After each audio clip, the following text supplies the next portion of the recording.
नमस्कार, capital TV देख रहे हैं आप। मैं हूं आपके साथ पूजा। बड़ी खबर आपको बता रहे हैं, दिल्ली एमसीडी चुनाव में आम आदमी पार्टी भले ही जीत रही हो, पर इसी बीच आम आदमी पार्टी को बड़ा झटका लगा है। नतीजों से अरविंद केजरीवाल को एक बड़ा झटका लगा है। झटका ये है कि आम आदमी पार्टी के बड़े बड़े नेता, बड़े बड़े लीडर्स के इलाके में बीजेपी की बंपर जीत हुई है। मनीष सिसोदिया की बात करें, सत्येंद्र जैन की बात करें या अमानतुल्लाह खान की बात करें, इन इलाकों में बीजेपी ने बहुत बड़ी जीत हासिल की है। इस बड़ी खबर पे मेरे साथ न्यूज रूम से जुड़े हुए हैं कैपिटल टीवी के एग्जीक्यूटिव एडिटर राजीव जी। राजीव जी, भले ही आम आदमी पार्टी एमसीडी में जीत हासिल करती हुई नजर आ रही है, पर कितना बड़ा झटका है कि बड़े बड़े नेताओं के इलाके में आम आदमी पार्टी बुरी तरह से हार रही है। देखिए, ये तो इस बात का संकेत है कि अरविंद केजरीवाल की कुर्सी खतरे में है।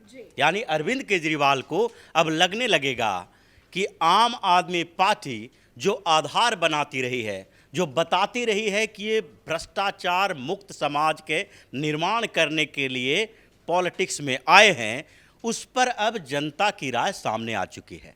एक एक नेताओं की जो लिस्ट है जिनके खिलाफ आरोप लगे थे, सबसे पहले शुरुआत करें अमानतुल्लाह खान से।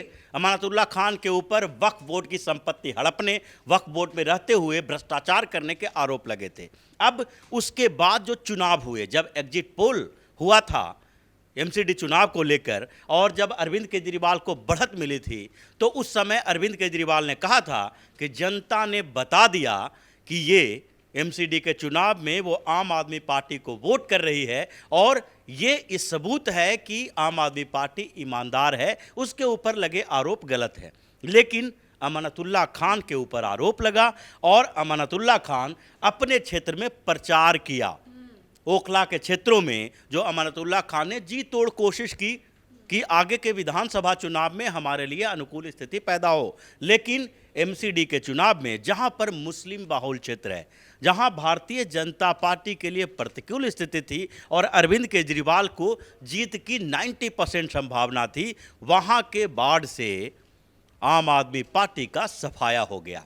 ये बड़ा संकेत है कि अगली बार विधानसभा चुनाव में भी अमानतुल्लाह खान के खिलाफ वहाँ के लोग वोटिंग करेंगे, क्योंकि उसके ऊपर जो आरोप लगे हैं वो उन्हीं मुसलमानों से संबंधित है।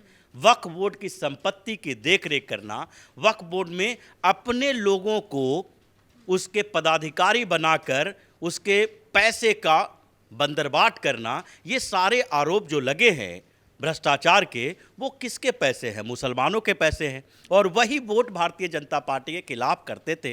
लेकिन अब उनको लगने लगा है कि यहाँ से कांग्रेस को वोट दे दो, लेकिन आम आदमी पार्टी के इस भ्रष्ट नेता को वोट न दो। ये तो बात हो गई अमानतुल्लाह खान की, जो एक बड़ा झटका अरविंद केजरीवाल को लगा है। बात डिप्टी सीएम मनीष सिसोदिया की करे, पर बड़ी खबर ये सामने आ रही है कि मनीष सिसोदिया के इलाके में सारी की सारी सीटें बीजेपी ने जीत ली। ये तो बहुत बड़ा झटका और शर्म की बात भी। और यही नहीं, उसके आसपास का क्षेत्र, ये तो बात हो रही है पटपड़गंज से।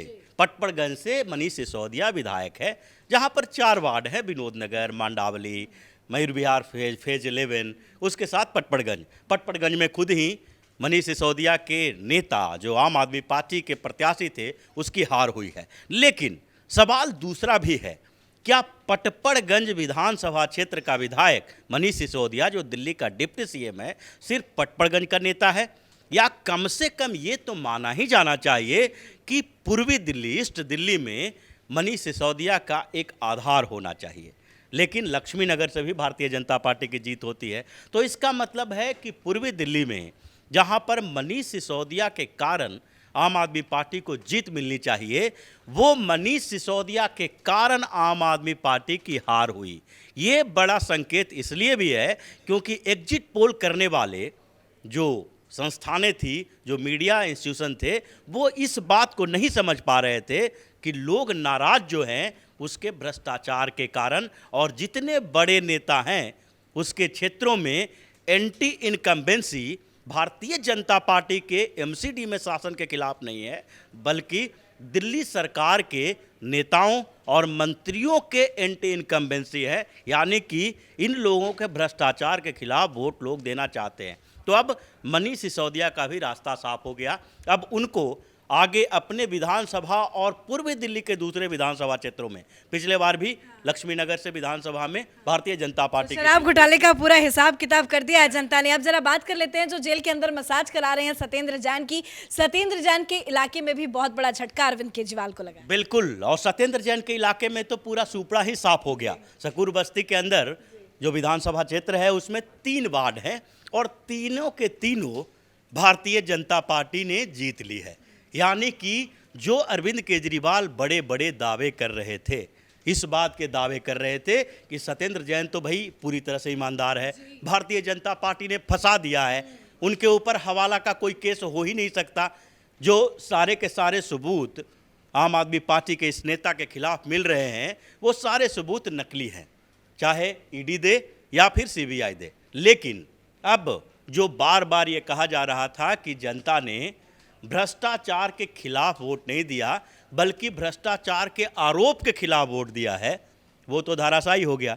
अब सत्येंद्र जैन जेल में भी जो पहले से ही मुंह दिखाने के लायक नहीं थे, अब अरविंद केजरीवाल क्या जवाब देंगे। लेकिन ये जीत तो कोई बहुत बड़ी जीत नजर नहीं आ रही है, क्योंकि बहुमत से ज्यादा 150 सीटें भी जीत लेते तो तारीफ करनी होती कि चलिए अरविंद केजरीवाल ने कुछ तो किया, लेकिन दावे तो वो 220 तक की सीटों का कर रहे थे। लेकिन बीजेपी टक्कर में नजर आई और उनके जितने बड़े बड़े नेता कार्यकर्ता है जो सड़कों पे नजर आते थे, चाहे वो आतिशी हो, सौरभ भारद्वाज हो, जितने भी बड़े लोग हैं उनके सारे इलाकों में आम आदमी पार्टी का प्रदर्शन इतना खराब, ये तो बहुत शर्म की बात है। इसलिए शर्म की बात है और संकेत भी है, क्योंकि जो बड़बोले नेता आम आदमी पार्टी के, चाहे मनीष सिसोदिया हो, अरविंद केजरीवाल हो या फिर अतिशी मरलेना हो, जो बार बार हर मुद्दे पे मीडिया के सामने प्रेस कॉन्फ्रेंस करती थी और बोलती थी कि आम आदमी पार्टी तो ईमानदारों की पार्टी है, ये सारे आरोप गलत हैं, वो कालकाजी से विधायक है, उनके क्षेत्र में भी भारतीय जनता पार्टी की जीत हुई है। ग्रेटर कैलाश, उसके आसपास के क्षेत्रों में जो सौरभ भारद्वाज हमेशा मीडिया के सामने आके अरविंद केजरीवाल को डिफेंड करने की कोशिश करते थे, उनके क्षेत्रों में भी एमसीडी में भारतीय जनता पार्टी की जीत हुई है। तो कहने का मतलब ये है कि अरविंद केजरीवाल एमसीडी में तो जीत गए हैं। ये जीत थोड़ी ही सही, लेकिन जीत मानी जा सकती है, बहुमत मिली है। उतनी बड़ी जीत नहीं है जितनी की उम्मीद इन लोगों की थी, लेकिन एक जीत है एमसीडी में। लेकिन उसके अलावा अभी जो बैठकें चल रही है उसमें तो अरविंद केजरीवाल अपना फ्रस्ट्रेशन इन्हीं बड़े नेताओं के खिलाफ निकाल रहे हैं। तो बड़ी खबर अपने दर्शकों को बता दें कि आम आदमी पार्टी के बीच एक बहुत बड़ी बैठक चल रही है। अरविंद केजरीवाल बैठक में क्या कुछ बता रहे हैं, क्या कुछ अंदर से खबर सामने आ रही है? देखिए, जो अभी तक जो सामने खबरें आ रही है, जो पहले भी ऐसा होता था और आज भी है, कि अरविंद केजरीवाल इस बात पर चर्चा कर रहे हैं कि एमसीडी तो किसी तरीके से हमारे पास आ गया, अब मेयर कौन बनेगा ये बड़ी बात है, उसके बाद देखा जाएगा जब पूरी तरह से रिजल्ट सामने आ जाएगा और दोनों पार्टियों की स्ट्रेटजी क्या रहती है, किस पार्टी के कितने नेता कहां जाते हैं, उस पर डिपेंड करता है। लेकिन अभी जो सबसे बड़ी बैठक जो चल रही है आम आदमी पार्टी की, जिसमें चर्चा का विषय एक ही है और वो ये है कि हमारे सारे बड़े नेताओं को लोगों ने रिजेक्ट कर दिया, तो क्या विधानसभा चुनाव अब हमारे हाथ से निकलने वाली है।